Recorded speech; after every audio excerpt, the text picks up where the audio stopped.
Speaking of frosting. Yes. So I talk a lot about the creative process a lot because I think that a lot of people on here are creative people. Yeah. And there's like a sequential, there's this sequential set of events that I've noticed in creative people and entertainers specifically. Okay. And I kind of made this list of like, there's these 4 things that happen to a creative person. Mm-hmm. And I've been noticing it more and more. And I think making people aware of it helps people avoid the pitfalls. The blocks.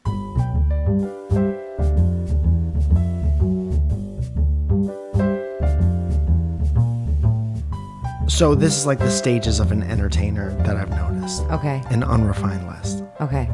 I get a little bit of music. Alexa, stop. Number 1. Just starting. When you decide that you want to do the thing, mm-hmm. and you decide you want to do a podcast or you want to start an Instagram or a blog with your dog Toppins, and you're hungry about it and you're excited. These are like musicians at open mic. And I said musicians, not comedians, because musicians at open mic tend to be more excited to be there. Comedians at open mic go for 1,000 reasons, and half the people there are excited and half the people there are clinically depressed. But you're hungry and you're excited and you're consuming a lot of whatever you want to do and you're a fan of stuff. Mm-hmm. And that's a great place to be. It's very new and exciting. All the people around you, for the most part, friends and family, are like, fuck yeah, tell us when your show is. Yeah. Tell us how we could support you, blah, blah, blah. Right. 2, I call this little taste of fame. Little taste. And this is exacerbated by things like TikTok. Yes. You just start doing something, and then because of the way TikTok works, maybe one of your things gets thrown on the For You page, mm-hmm. and it blows up. Yes. And you get a little taste of what it's like to be viral, and it feels really good, and you get those endorphins kicking in. Mm-hmm. And what happens right after that, in the weeks following that, is you're perhaps discouraged by the fact that it doesn't happen all the time. Mm-hmm. Yeah. That's got to be a bummer, though. Like, that's got to be like, why...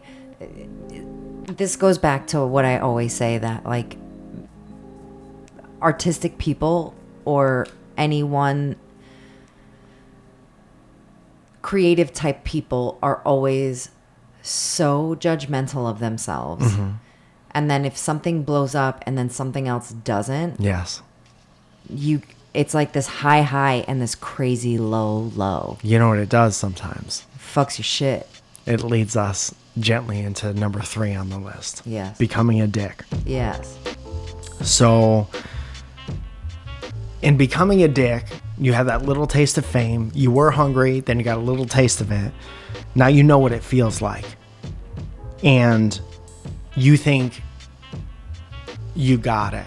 Mm-hmm. And it's never going to go away. Mm-hmm.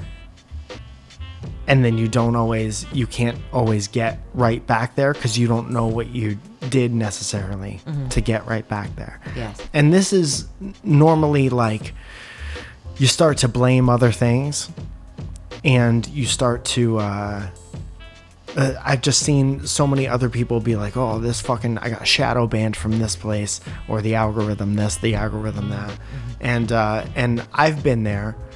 One of the things that I think saved me from becoming an ultimate, like, discouraged, bitter dick is the fact that I had a whole tiny music career before, all of it. I guess a little bit overlapping the YouTube stuff, mm-hmm. but mostly before that even existed. Right.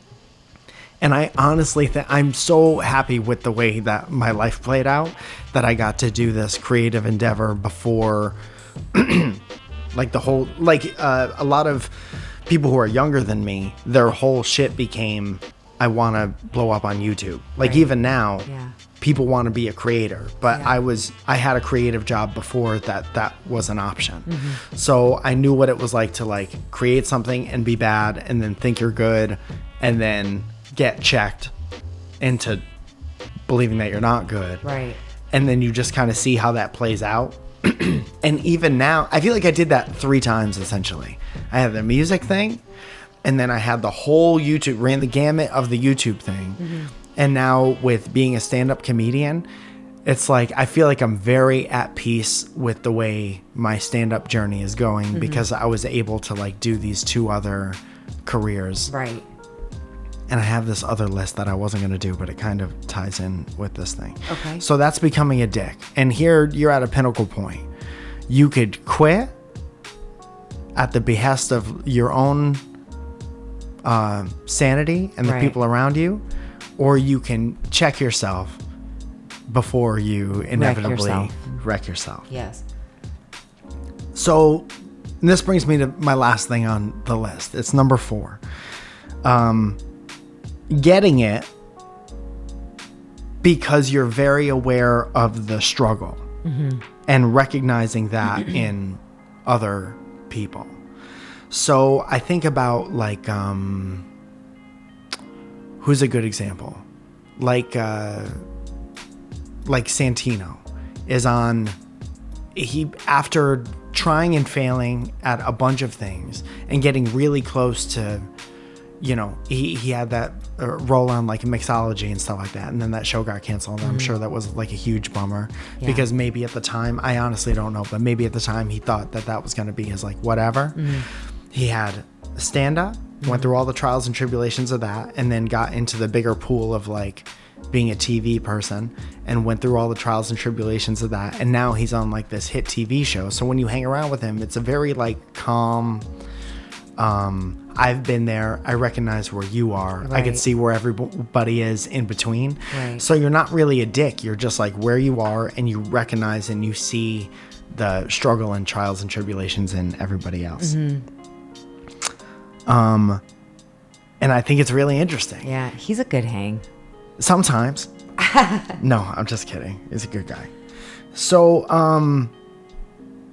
so there's that list that I did. That's a very like how I see other people. And this other like list or just random set of notes that I made is, I was going to go over it, and it's stuff that I've gone over like a million times trying to figure out why things are the way they are in creating stuff. And I'll go over it quick because I know that we're just about at the end of time. But again, I think that if I talk about the way that I and we've done things and refine that list over time, that it could help other people skip steps or recognize where, you know, where they might get discouraged and help them get through that faster. That's my whole thing. Yes. I guess as it pertains to like building an audience and stuff like that, once in a while I'll get that, you know, that comment where it's like, they'll really like a video and they'll be like, why don't you have 1 million, whatever. This person has 1 million, whatever. I think I'm finally fleshing out the reason why I've never had 1 million, whatever. And I don't think I ever will, or not that that's ever been a goal. I'm always like, the people who get it. Right. And so again, you've heard me talk about this before, but I don't have 1 million followers or whatever because I don't just do one thing. So when you do one thing, it's very easy to fit in a box and be easily given to 1 million people fast. Like, I just watched a TikTok on this guy. He was making a clay pot, and it was beautiful. And the thing that he was doing was beautiful, and you could tell he's been doing it forever. And there were no words in this whole thing. Just a dude concentrating, kind of beautifully shot, making a clay pot. Even if it was crudely shot with a fucking cell phone. Yeah. It would still be a beautiful thing. So I know for a fact that if I watch that video all the way through, even if I don't follow that person, I'll get other videos of people making clay pots. If I follow that guy, he's going to be fed to me all the time. He's going to make clay pots in my feed all the time. And I'm going to be suggesting other people that make clay pots. If you see a stand-up video of me, or if you see an advice video from me, or if you see a podcast clip of us, and then the next thing you see is something else. Like if you see a podcast clip and then the next thing you see is stand-up, I'm giving you two different things. It's like we hung out and I was the best. We hung out and I cooked you dinner. Right. And then the next thing we hang out. He didn't do it. Would never. Then the next time we hang out, I'm like, let's go snowboarding. If you don't want to snowboard, but you know it's with me, either you're on because you liked my personality so much, or you're out because you have no interest in snowboarding. Right. If that motherfucker is making clay pots, you can give 1,000 people will understand and be on board out of 8,000 people instantly because that's what that guy does. Right. I've never been like that. Right. I've always been like, the way I like to create stuff is I like to make whatever I make. Right. And so that's why I have such a specific audience, and the people listening to this and that have been listening to this, just kind of like me and us as people. Even you're easier because you do your thing. Right. You're a hairdresser. Right. And I'm just this dude who feels the need to make all of these things. Right. So I'm just saying that because it's so easy. And I think in the past I have been discouraged by like, come on, all I do is make stuff and I make stuff consistently and I've been here forever. Why can't either people hang on, or why am I like buried by some algorithm or whatever? But if you think about what it is in the process, it all makes a lot of sense. I'm not easy for a computer system to be like, you'll love this guy. He is a creative person. He's all over the place. Yeah. But that's why the people who hang on for so long. You've seen him on YouTube. Right. You've seen him on TV. Right. You've heard him on TV. Right. And I'm saying it's, I'm so thankful to have the audience that I have because they've hung on and they like me and they like us as people and as creative people. And I guess I want to, if your brain works anything like mine, it can be incredibly discouraging if you expect a certain thing that you've seen happen to other people who maybe do one thing. Right. But I want you to understand why that happens so you don't get let down or you don't let yourself down. And more importantly, if your brain works in a way where you do make a lot of stuff, don't fucking cut yourself off at the knees and put yourself in the box and suppress these other desires to do these other things. Right. Because creatively it's very fulfilling, but it can be very discouraging if you don't know why your audience isn't expanding like other people's audiences do. Right. And, again, I've gone over this a million times, but every little piece of this puzzle that I figure out, I want to make for everyone so they don't have to go through all the same shit. Yeah.